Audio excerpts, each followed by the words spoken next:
Thank you, Anna. Hi, everyone. My name is Kei Kohonka. I use she, her pronouns. I'm based in Oakland.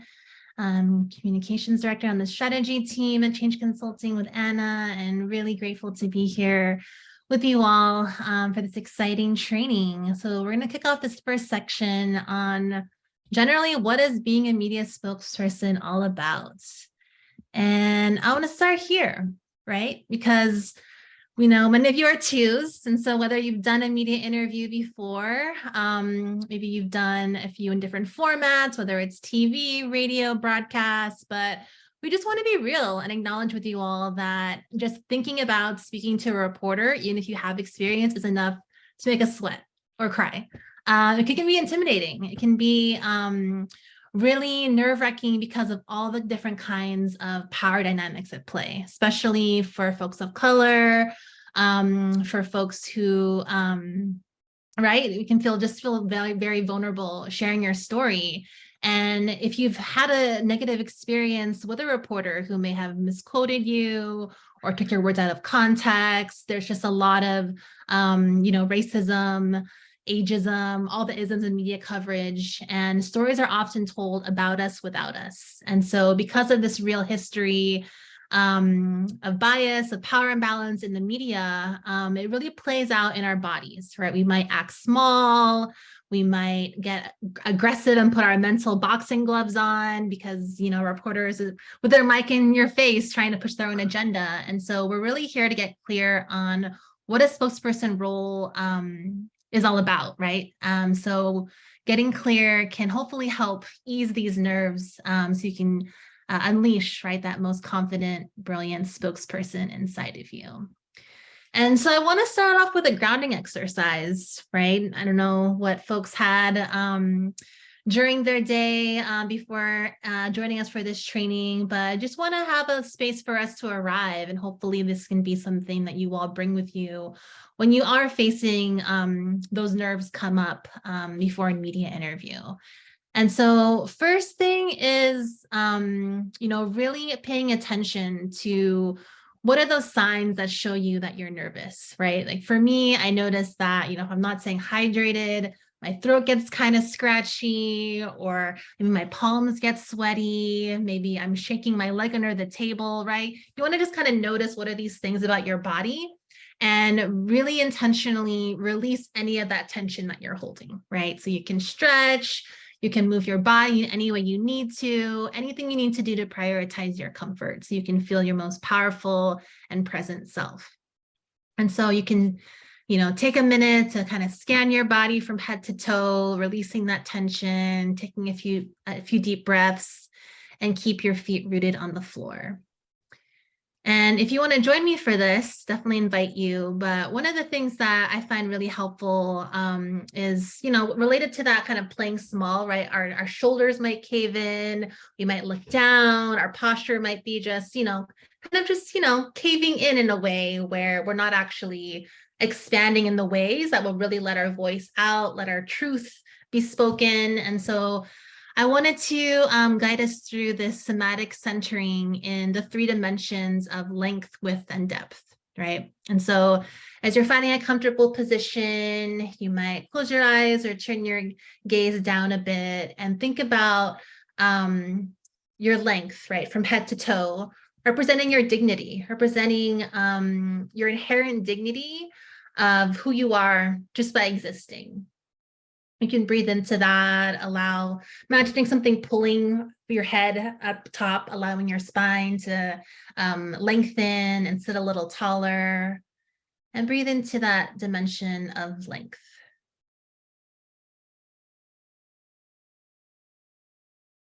The next dimension, width, from shoulder to shoulder, represents our interdependence. It represents how we sit next to, whether it's our family members, our friends, our community members, those with us within this movement of economic justice, of guaranteed income. And this dimension of width just reminds us that we're not alone, right? Even in those times where we feel nervous, where we feel vulnerable, we can ground in this dimension of width to really, again, take up space, open up your chest in that direction. breathing into with. And then the final dimension is depth. And this can be considered from your belly to your back, or your chest to your upper back. And depth represents our ancestors, represents our history, and all of those who have shaped us, both from our back and the future generations in front of us. So really asking yourself, like, who are you doing this work for? Like, why is it important to tell your story? Thinking about all the folks who came before you, the folks ahead of you, all the different, harmful narratives that you're interrupting by speaking your truth. Thinking about that in relation to this dimension of depth.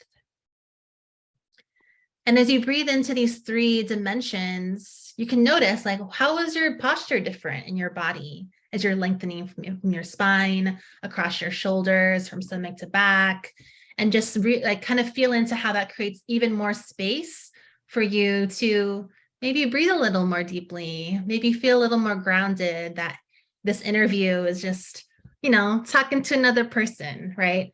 And maybe that'll help calm some of the nerves, right, of thinking about speaking to a reporter. So deep breaths again and staying hydrated. These are all just some tips to stay grounded as we talk about the ins and outs of being a media spokesperson. All right, next we're going to get into the meat of it. Starting off with this quote by Maya Angelou. I wanted to share this here. She says, "I've learned that people will forget what you said, people will forget what you did, but people will never forget how you made them feel." So this is really important, given one of the first things we want to go to, an important, as very key and important in being a media spokesperson, is really getting personal and knowing your story. And so we talked about this in the last storytelling training, but it's really important as a media spokesperson to lead with what you know best and your own lived experience, because that is what is going to come off, right, most emotional, with the most, they want to talk to you for that reason, because you have a lived experience of being a guaranteed income participant. And so, like Maya Angelou says, as you're talking about your own lived experience, your own personal story, you want to try to show, don't tell, right? Speak in 5 senses, not facts, and just use facts and evidence. And so, for example, I come out of environmental justice organizing, and sometimes it's so easy to, tell those facts around, high asthma rates or high cancer rates, but it wasn't until, we talked to community members about telling their story about what it's like to live next to oil drilling, right in front of their schools and homes, or living under freeways where they're hearing diesel trucks drive through their neighborhoods every day, that it wasn't until you speak to those emotional elements that you can actually show and not tell what it looks like a day in the life, your life, to a reporter. You want to be mindful of your tone to exude confidence and urgency. So again, thinking of your posture, how you want to best feel comfortable and powerful, and really be confident, right, about what you're speaking, as unapologetically who you are, right? Your inherent dignity, your self-determination and agency you have as a participant in a guaranteed income program. Really speak to that so that they can't question anything that you're saying. And with that, you want to speak truth to power, because as a spokesperson, you play the role of a truth teller, right? So these reporters are, approaching this work with a filter, honestly. They're seeing, they're coming with their own assumptions to the story, and your own lived experience and telling your own truth can help debunk, right, a lot of those racist tropes, fake news, a lot of the ways that reporters will try to spin the story for their own benefit. So getting personal, knowing your story is definitely first key thing to remember in being a media spokesperson. Next is remembering who your audience is, remembering who really matters. And so when you think about a reporter with their mic in your face, which can feel very intimidating, you have to remember that the primary relationship is with readers, listeners, and viewers. So the media is really a vehicle to reach your primary audience. So think about whoever the, outlet is, who's actually the eventual person that's going to be reading those stories. So thinking about those people in mind rather than just the person in front of you interviewing you. Third is you want to drive the interview to flip the scripts. And so how do you want to frame the issue in a way that leads with your values? So we'll be talking about ways to really lead with values-based messaging. And through this, you'll understand that the interview is, every question a reporter asks is really an opportunity to get your own message across. So the techniques and I said the martial arts tricks that we'll be talking about is, right, not feeling pressure to directly answer any question that's asked of you, but actually using some techniques to really focus on the top messages you want to get across. You also want to keep your language positive and focused on what you are for instead of what you're against. So again, leading with values really supports with that, right? We're talking about how it's more than a check, right? It's freedom, stability to thrive, the security that your families need. And being careful to not repeat negative messages that reinforce dominant narratives or stereotypes, even when refuting it, right? So a reporter might come to you and they might preface what they're saying with, well, I've heard some folks say that, they're just going to spend money, right, on drugs and alcohol, like all these, different assumptions that reporters come with. You have to be careful to not even repeat that, right? We're going to be going over some bridging phrases that you can use to really steer the conversation and drive the interview toward the direction of your core messages. And lastly, you want to end on a positive, actionable note, right? Tell the reporter or your overall audience that you're speaking to through the reporter, what are ways to get involved? What are ways to support GI? Can they listen to, a podcast that your pilot or program is putting on? Can they, attend events, go testify to ensure that these programs are extended? Whatever the action opportunity is, you want to close that interview with that actionable note. And so those are some top 3 things to remember for being a media spokesperson. This next slide, we have your rights as a media spokesperson, right? You have a right to own your expertise and lived experience. You have a right to ask for more time before giving an answer. You have a right to not answer the question, like I said, right? Questions can contain traps or false choices. And so the bridging and flagging techniques we'll be sharing today is a way to stay on message. You have the right to define your boundaries and establish ground rules before you speak. So at the very beginning, as you introduce yourself and your story, you can speak specifically, let them know like what you're willing to speak to and what you're not willing to speak to. You also have the right to ask to start over. And so, yeah, I want to lay these out here because oftentimes it can feel like the reporter is driving the interview and you have to answer every single question they say. But we'll show you all that you all actually, have the power, have the agency to really steer the interview in the direction to get those key messages across. And with that, I want to pause and see if there's any questions from this first section before handing it back to Anna for the basics. For sure. Yeah, I haven't asked before, but I was talking to a friend. She was doing like an interview, and so I was talking to her right beforehand. She was like, oh, I asked her the questions and they wouldn't give them to me, but she said it in a way like that is something that she often does. And I was like, oh, yeah. Is that a thing? You can do it. Yeah, friendly reporters will share if they're willing to. Great question, Camila. All right, if there are no other questions, I'll hand it back to Anna. All right. Well, plus questions. Right, that's true too. Christian said they may give you some questions a week before the interview, but they can definitely change in the moment as well. And so that is something to be prepared for when you get into that situation. So as I mentioned before, we really do believe that anyone can be an excellent media spokesperson with practice. It's really not complicated. And there's just a few things, right? There's a few basics to know. in order to feel your most confident and your most prepared.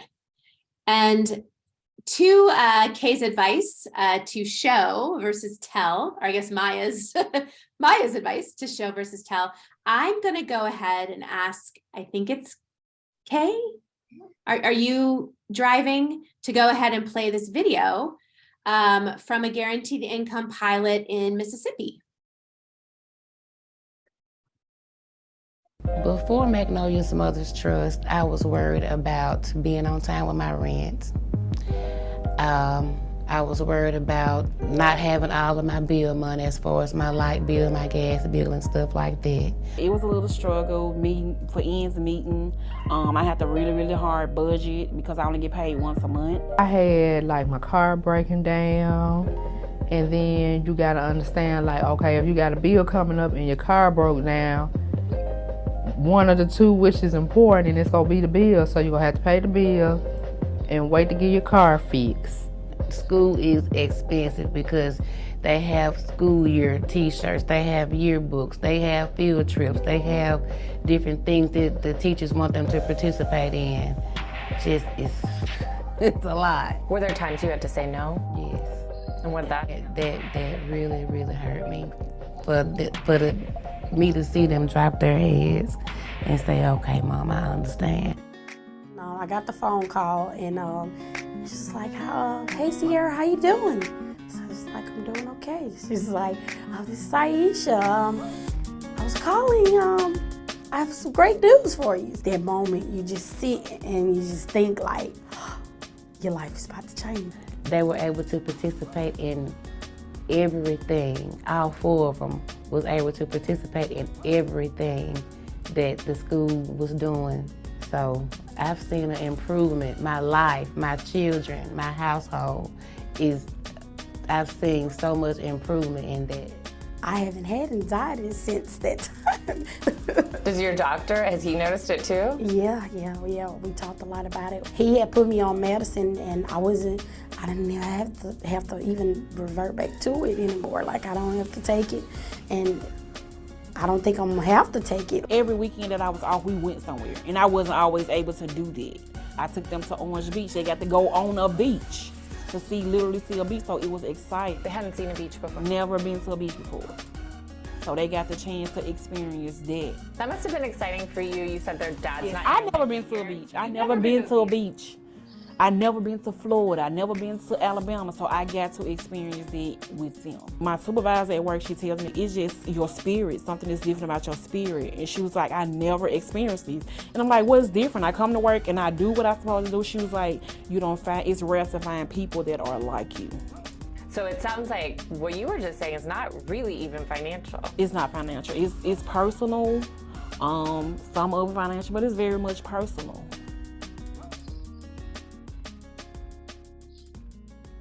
Awesome. Awesome. Thank you. Building your business on. So, what did you notice? I want to just do a quick popcorn conversation. So you can take yourself off mute, or you can say it in the chat. But as you watch this video, what really stood out to you? What grabbed your attention? Was there anything that all of these women said or did that was kind of a common thread? Marie. I think what struck out at me the most is one of the things I work on is just being open about a situation that you might feel, embarrassed or shame, or to be able to take that extra step and just speak on it. To me, it's a gift. And that's what I really want to work on in myself, being able to speak and not be afraid to, I guess my problem is I keep looking at what people perceiving of me instead of me focusing on, what. But it was just dynamic just to see each and every one of them, show some brave courage about their situation. You're absolutely right. It really was brave. It really was brave. And just yeah, just beautiful for them to speak their truth. Who else? I really liked how in the beginning it started with, I could afford this or I could pay for that. And one of the things we're always looking for is that sort of, what does it do for your mental health? What does it mean for your children? What does it mean for anxiety? Or the woman who said that she was told her spirit was different. And as Murray said, they were brave enough to share their stories in a personal way beyond sort of the transactions that were able to happen. Yeah, that's right. How about one more person? Kevin. Yeah, just that, as Sarah and Murray both said, just this, like the transformation beyond, the sort of how the economic impacts, all these other things whenever, we, exist. Yeah. Yeah. It was so like just heartwarming, right? It was emotional, right? These are the things that many of us can relate to, being parents, wanting to go to the beach, just wanting our coworkers and our bosses to recognize us and our joy. So that's okay. So this is basically we wanted to share this video as a way to show, and then from here, we're going to talk about how do we get there, right? So how do we get to a place like these women got to, where they were confident and they were able to tell their story in a really powerful, compelling way. So these are the building blocks, right? So the most important thing is know your objective. As Kay said, you're the truth teller, right? You're sitting in that seat of power, really, as a spokesperson. The journalist doesn't have a story without you, right? And so you really get to own your role. You get to own your story. You also want to make sure that you have 3 points, right? No more than 3. If you have less than 3, that's even better. But what are the things that you want to make sure that you get across? And then you want to KISS, which is an acronym that's short for keep it simple and short. Also, keep it simple and stop. So that's just a way to remind us to just say a thing and stop talking. It's hard. For me, it's definitely hard, right? The rambling, and we have so much to say, but in a media context, you really want to make sure that you land it, right? You land your, what is it in gymnastics? You stick your landing, right? So that's going to be really important.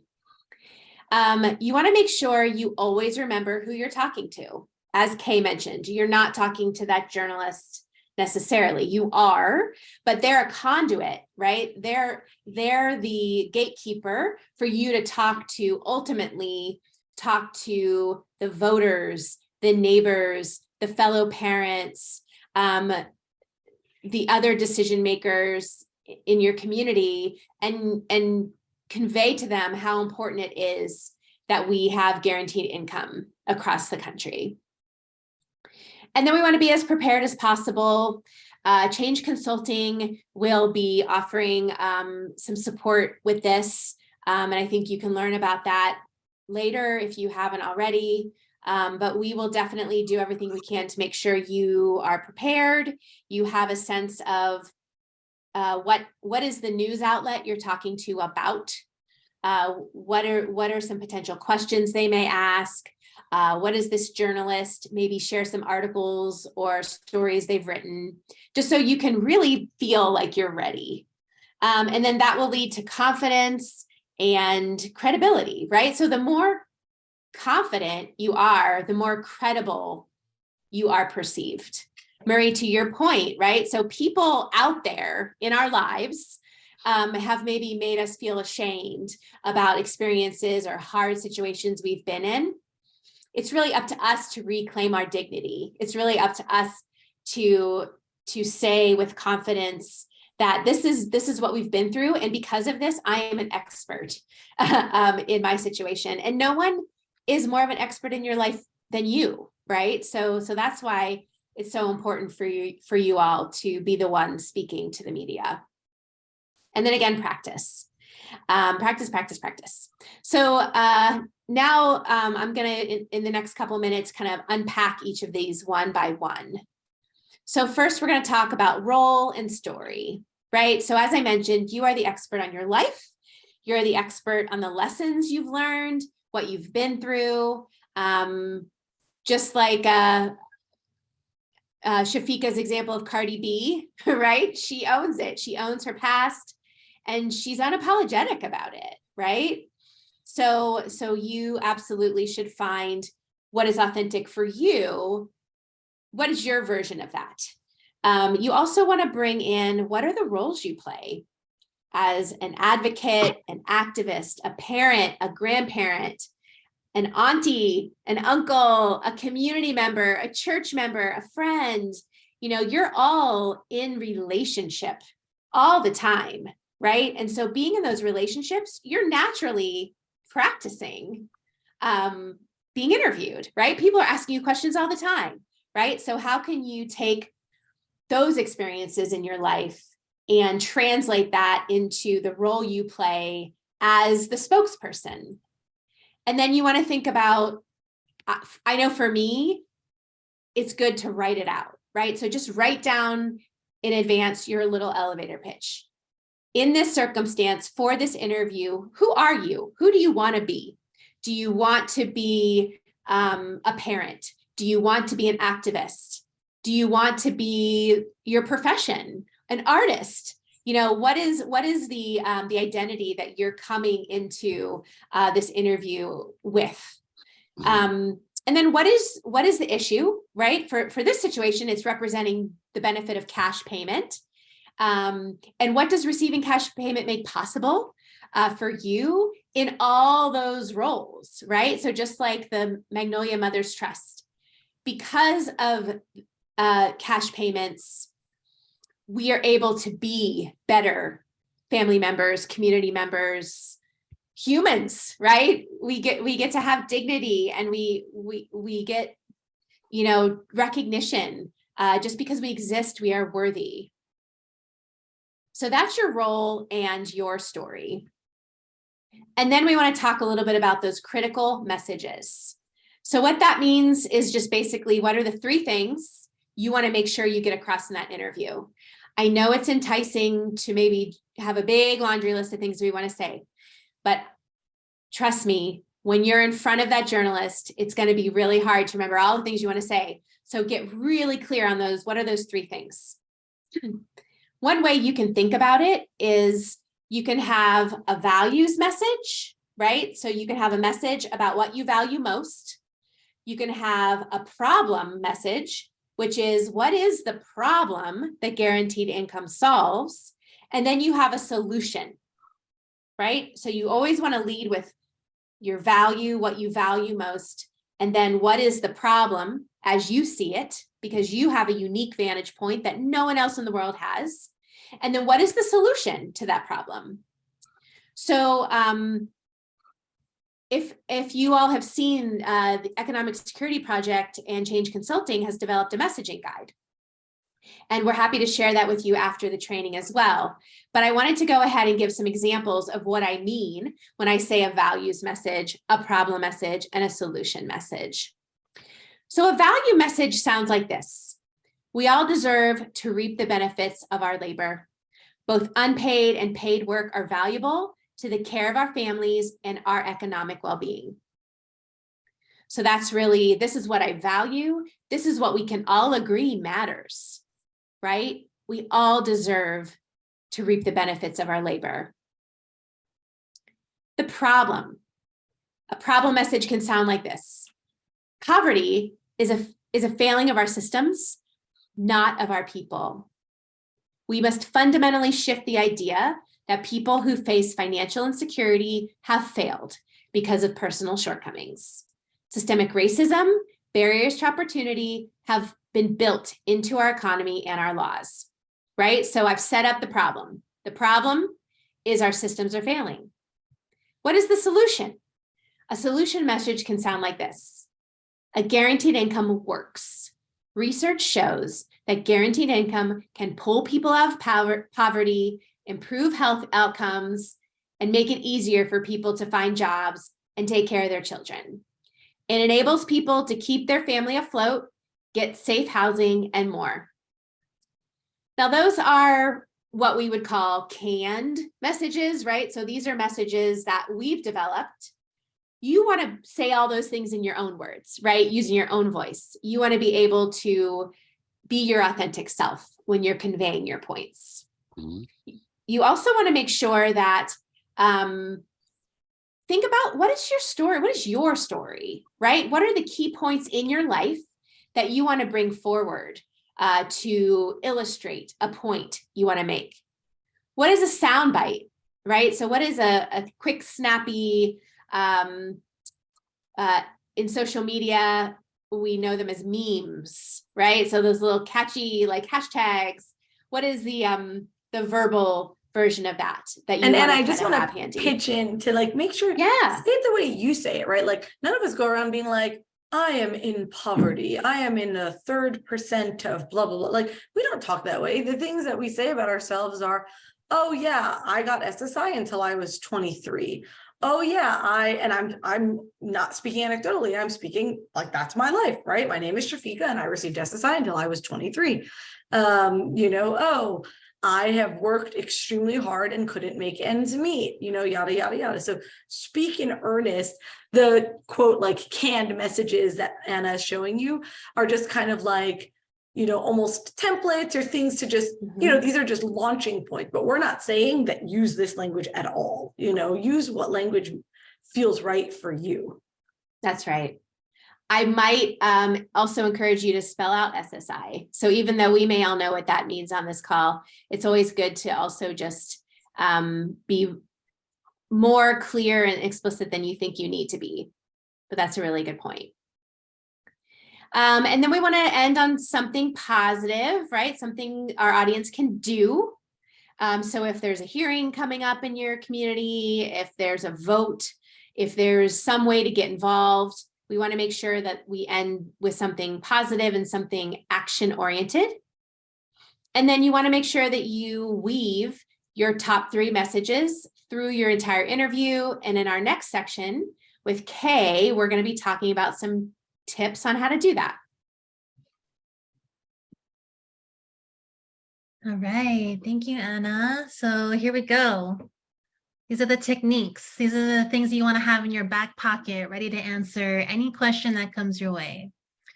First, we want to start with bridging, right? And so given that the reporter is coming with their own personal bias, their own assumptions, you may get a tough or off-target question. And maybe part of you might be like, you want to just say, no comment, because something that, you just don't want to feed into, right? Their bias, their assumption, but that is actually the opportunity for you to bridge and get back to your key message. So one example can be a reporter might come at you and say something about, is it true that, most guaranteed income recipients, like I've heard that they don't spend the money actually on their basic needs, and these programs are actually, not the way that we should be doing things, right? They'll come with their own assumptions, and I think when you're faced with that, it's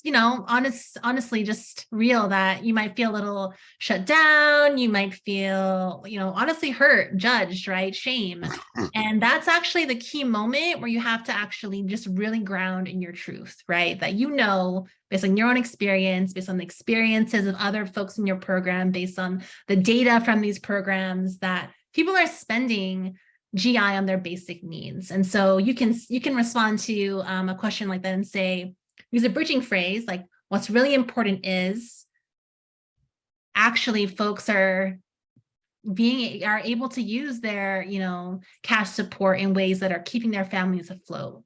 I've been able to use my support on XYZ, right? Being really honest and upfront about how you're spending the money to demystify whatever assumption they have.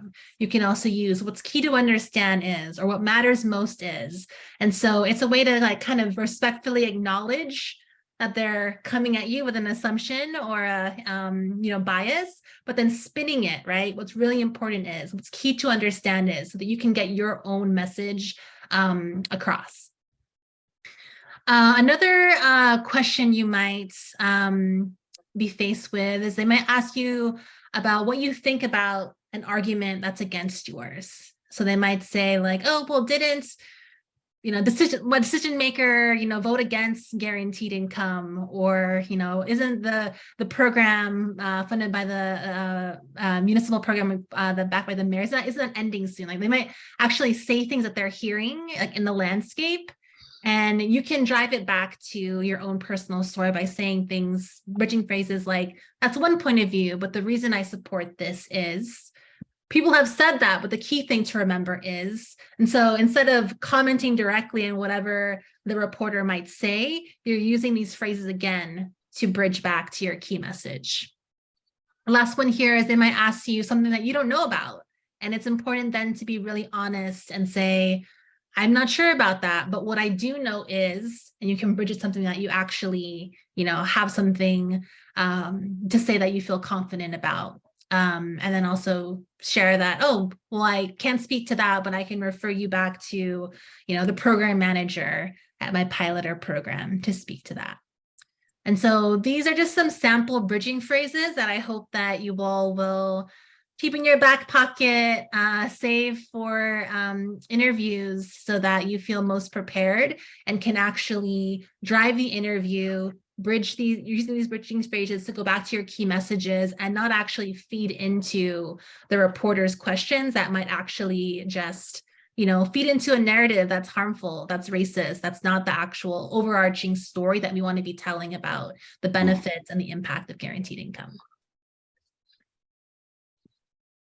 I like that. So for an example, we wanted to show you this video of Terry. I don't know if folks have seen this before, but we're going to watch this for a few minutes. And I want folks to really pay attention to how does Terry really exemplify the use of bridging, right? You'll see that the reporter, Mike in her face, is trying to spin a certain kind of story, and listen for the ways that she really sticks to her 3 points.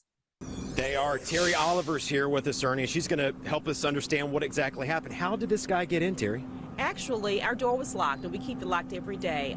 He came to the door and knocked on the door and rang the doorbell, and we came to the door and said, how can I help you?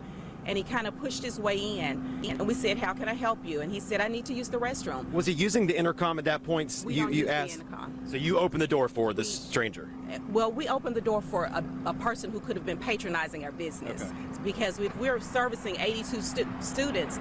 We don't know every parent, every grandparent, every mother, every father. So we opened the door and said, how may I help you? It is a viable business. And so most businesses open doors and ask questions, how can I help you? Who made the call to let this guy in that they've never seen before?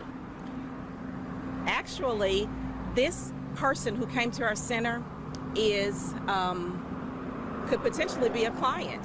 And so since we are a business, when a potential client, or all of our customers are strangers until we know them, we open the door and say, how may I help you? Because to you, it's a stranger.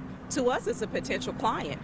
And the cameraman's a stranger today. So if he came to our door, our first question would be, how can I help you? Because it's a business. Does the intercom work? I mean, do you have the ability to say, how can I help you from the outside, and then question and screen the person before you actually let them in?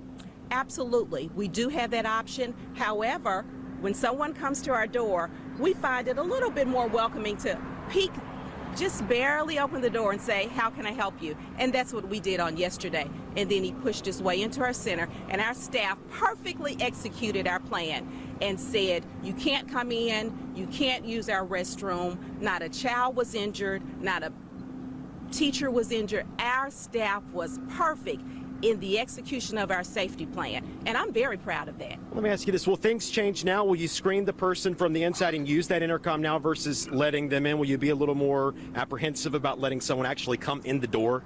this is a viable business, I'll say again. And so we'll welcome customers into our center. We'll execute our safety plan just like we did on yesterday. And we'll continue to say, how may I help you? And our prayer is that it will be an exchange like it has been for the last 21 years. We try our best, just like any school, kind of like Sandy Hook's.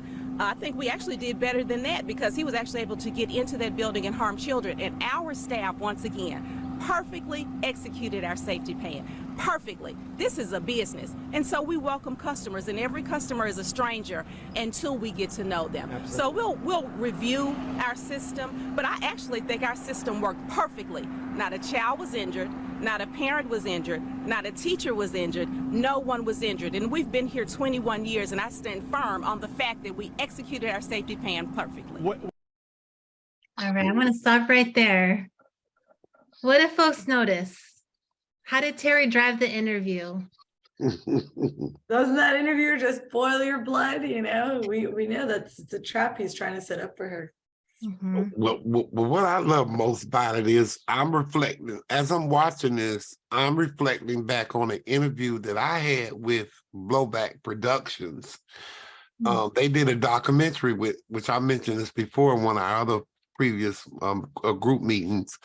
And one of the questions that the questioner asked me at the interview was, what would you say to people who say that people like you don't deserve to have free income? You know, what would be your response to that? And just, you know, reflecting on that, not knowing what I know more about now with bridges and, you know, sound bites, you know, not knowing none of that, which y'all exposed to me, so helpful.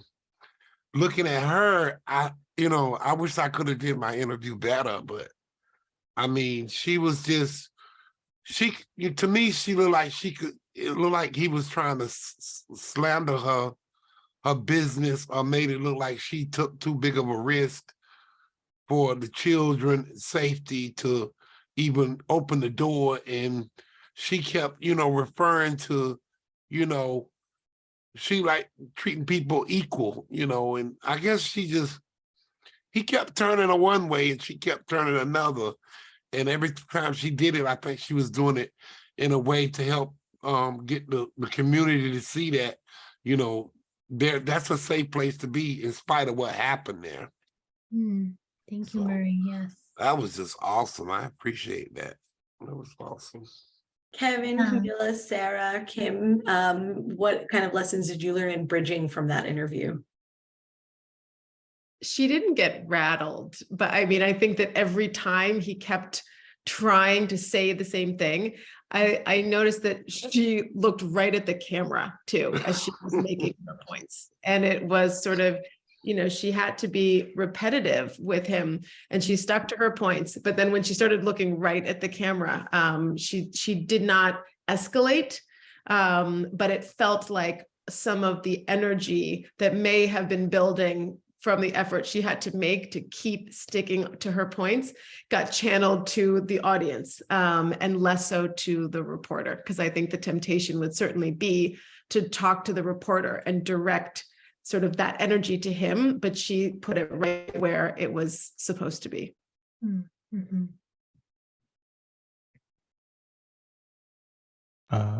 Yeah, I think of and it's funny, in poetry, Nick Ifinio talks about like repetition is holy, and like not being afraid of just like, there's so much temptation to just like, oh, say something else, but be fine with repetition if literally the response is, you know, basically coming at this other angle to, you know, with a, you know, pretty repetitive line of questioning.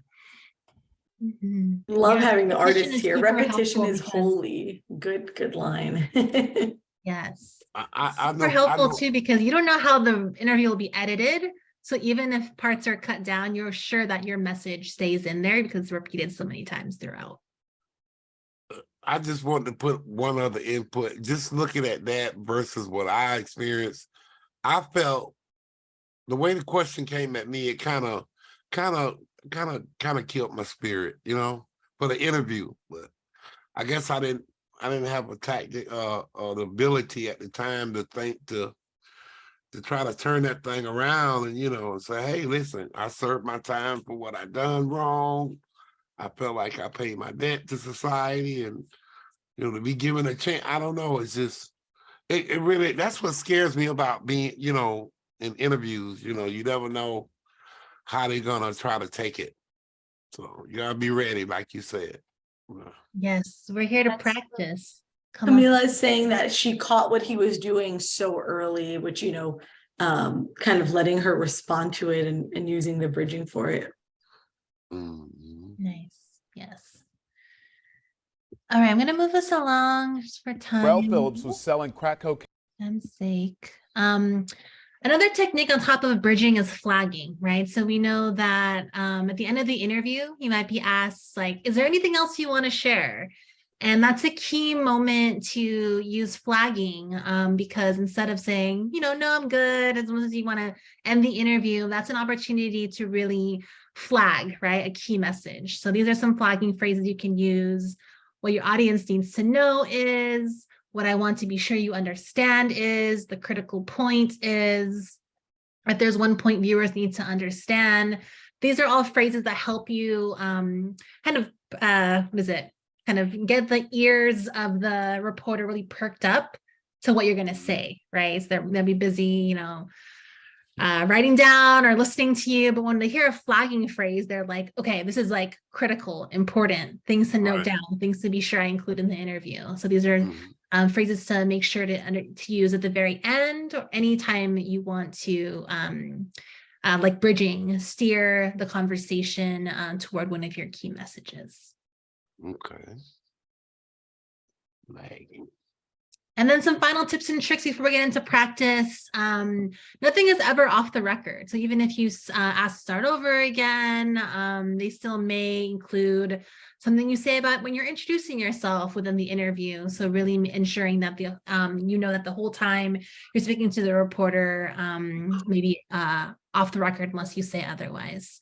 It's also really helpful to break down any multifaceted answers into numbers, because everyone likes to count. And so let's say that you want to speak to, you know, 3 things of how GI has impacted you, benefited you personally. And you want to speak to how it helped you, you know, save up to buy a car, go back to school, helped you, you know, some time more for your kids. You can actually just like say 1, 2, 3, so the reporter can help track and include, you know, the fuller answer in their interview. But that 3 bullet points is really the maximum that the human brain can grasp. Since you keep it to 3, they can be sure to note all the things that you share. Again, KISS, keep it simple, then stop. And then, like I said, anything else you want to add using those flagging phrases that I shared. And practice, most important thing to really ensure that you can ground and yeah, lessen all the nerves that just come up in media interviews. Practicing is very key. Hey, Kay. I want to echo that second to last point, because I've been in too many interview situations, like as a consultant, listening to someone I'm coaching when they get to the end of the interview, and the journalist will always say, a good journalist will always say, all right, well, I'm done with my questions. Is there anything else you'd like to add? Like, I think, I don't know, a star falls out of the sky when the person they're interviewing says, no, I'm good, because that's your moment. That is your time when you can just launch into your final statement, right? And so take advantage of that last moment of the interview to speak your most powerful message. Yes. All right, so we're gonna practice now. Christian, and if we have a brave volunteer who'd like to model for the group, here are some sample questions. These are the questions that we'll drop in the chat to ensure that you have them for the breakouts, but These 4 questions we felt really speak to, right, those core messages, values-driven messages that we want to get through to reporters on guaranteed income. You know, we want to share like what GI makes possible for you that wasn't before. You want to, you know, speak truth to how you're spending the money on your needs. What is it making possible for you? This 3rd question, right? It has a little bit of that, right? That bias that reporters might come at you with. How can we guarantee that people use the money responsibly? This question might be spun, you know, a variety of ways, but we feel it's really important for you to have a solid response to this question that can be used for similar questions that are, you know, kind of creeping in there with any negative racist stereotypes around how people choose to spend the money. Then lastly, how has guaranteed income changed your relationship with your family and your relationship with yourself, right? Just like the video from Magnolia Mothers Trust, you want to share, you know, how has it transformed you personally, right? Spiritually, it's not just financial, but how has it really made you see, you know, how your role as a parent, a church member, a student really transformed you? All right, so Murray has volunteered to do a test interview. You know, it's man on the street style. So 3 minutes, 4 questions. And, you know, we can just kind of talk as a group about how this goes. So Christian will be the reporter. And Christian, you have a timer started? I'm Christian Perez with KQRW, a local NPR station here to talk about a guaranteed income pilot in your local community. Now, I'm here with Murray, who's going to tell us a bit about what the guaranteed income pilot has meant for him. Just now to start things off, what does guaranteed income make possible for you that wasn't possible before? It is made possible for me to help pay my costs of probation supervision. And that's a very important thing right now in my life. Because without paying it, you could possibly go back to prison. And how has guaranteed income changed your relationship with your family or for your community overall? With my family, it has changed terrifically. Getting out of incarceration, having, you know, no income to having income, it's made it less stressful in the household to be, you know, so much so that I'm able to help out with food. I'm able to help out, you know, with paying a few bills, and that's just been a better relation, and it relieves a lot of stress in the household with my family members. So, And now some people have often raised concerns around how the money's being used. How can we guarantee that people use the money responsibly? I don't know how to really answer that question, but for me, I'll be willing to, you know, get on board with a system that could, if you could report back or show significant things that you purchase or you buy, you know, I would be willing to participate in the sharing those receipts or things of that nature to show how the money's going in the right direction. I would be on board with something like that if it was possible. Now, we got to wrap up in just a minute, but is there anything else that you want to share with the audience around guaranteed income pilot or what's meant for you? I just want to say that this program has been a tremendous blessing, and I hope that it will continue to get the exposure that it needs so that it might help men and women who've been in the same situation as I have moving forward in the future. And thanks for letting me share. Thank you. And see. All right, amazing. Thank you so much, Murray, for being brave.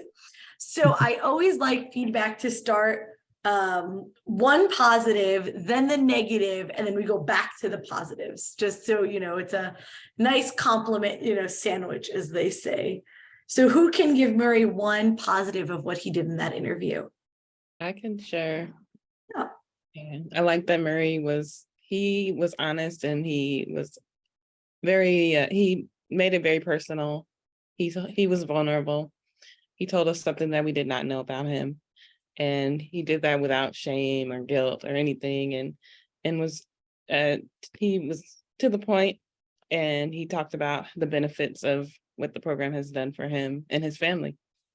Amazing. And that was like 3 compliments in one, Murray. I totally agree. You kept it simple, you know, all of it, you spoke in earnest. I am going to give the one piece of feedback. Murray, I love you. I'm so glad you're so earnest and open to participating.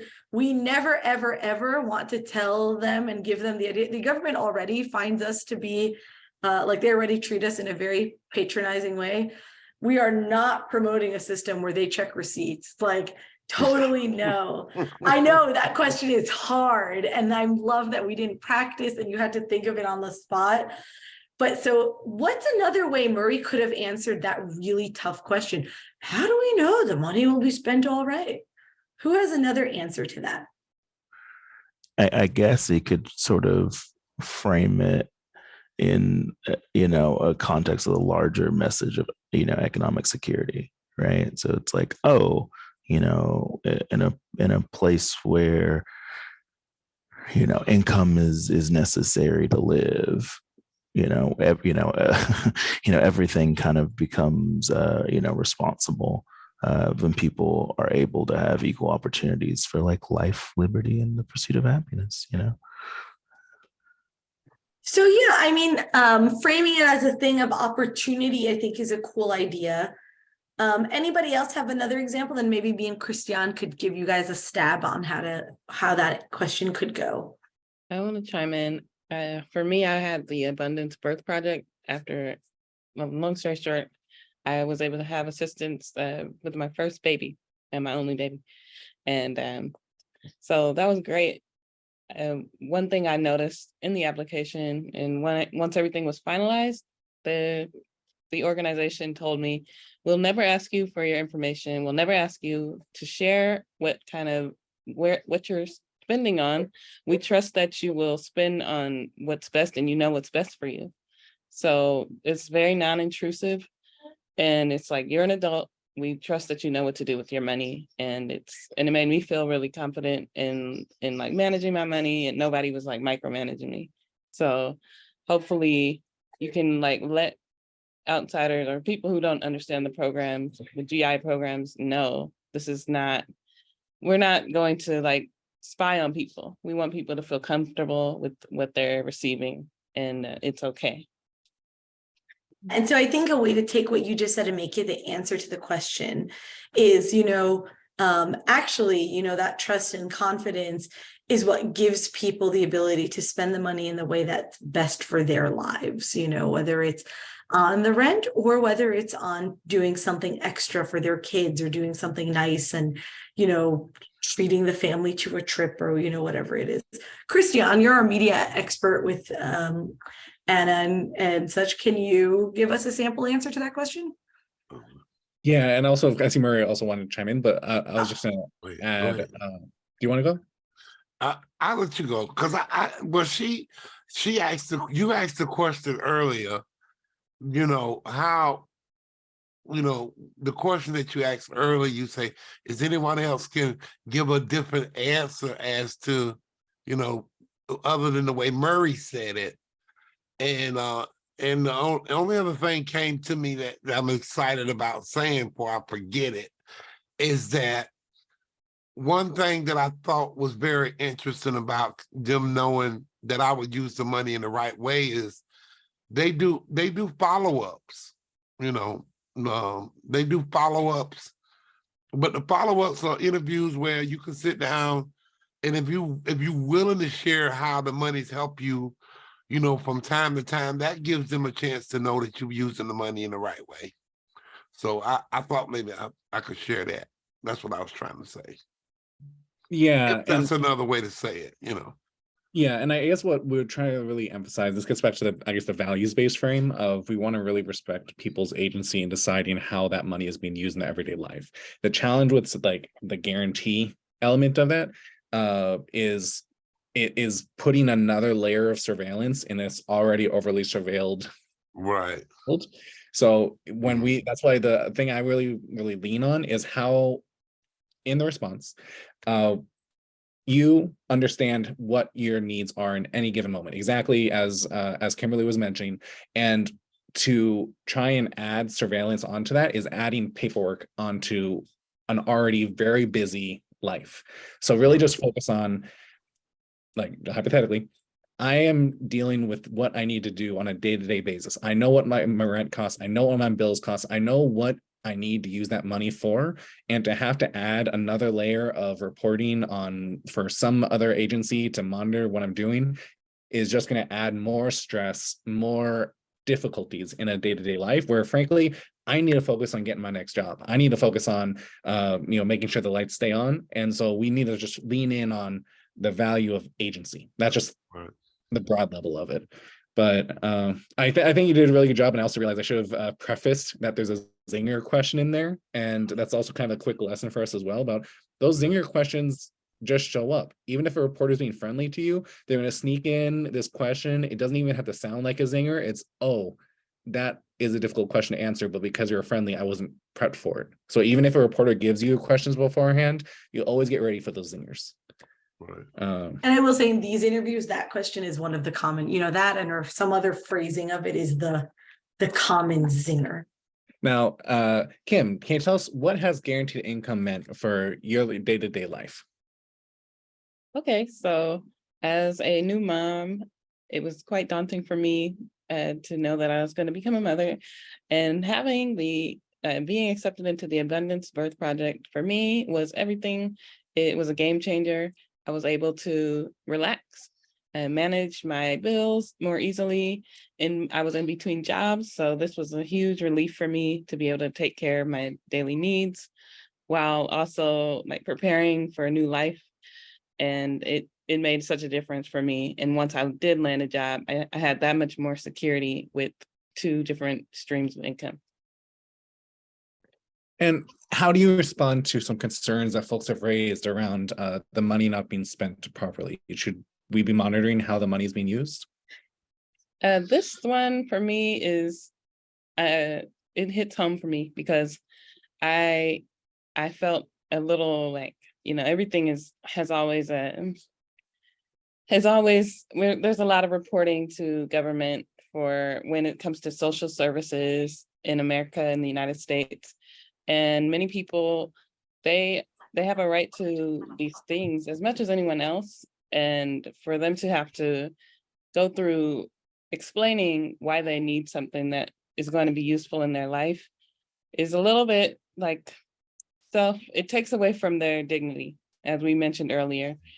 And it's like, I know what's best for me. I'm an adult, and please entrust this to me, and I'll do the best with it. So yeah, I would say that's all I have. Yeah, that's it. I don't want to ramble. Thank you. Yeah, so good. So good. I want y'all to practice this because I think there's so much opportunity here to just like flip it on its head, right? You can actually use the language. You can say like, is it responsible to allow people to not have a home or to not be able to feed their families? Like, if we want to talk about responsibility, let's talk about who is responsible for making sure that people have basic dignity and et cetera, et cetera. Kim, your answer was just so perfect. And I think if there's one question you all focus on, like this is the one, like just get unapologetic and get bold and put the responsibility where it belongs. And I will say, I know we're running short on time, but the one big thing about that too is something we're really working on is getting rid of this us and not them stigma. And by working on, I mean, for everyone that, I manage a community of practice, all these people and staff, all of the participants too, folks who receive the guaranteed income, it's really easy to have a them, not us mentality of, guaranteed income and receiving it. And you were like, no, we deserve dignity. We deserve this. everyone does. We are, it's making this a collective frame versus people really like to pin it as like that person over there in deep, deep poverty. No one sees themselves as that person. And like, we don't want people to be that. We're all very hardworking people who deserve a guaranteed income. Well, thank you so much for joining us. I'm so glad to have everyone here. Again, these recordings will be also posted. You'll get an email with all those follow-up materials. And I hope you've really enjoyed your time. I know we've enjoyed ours.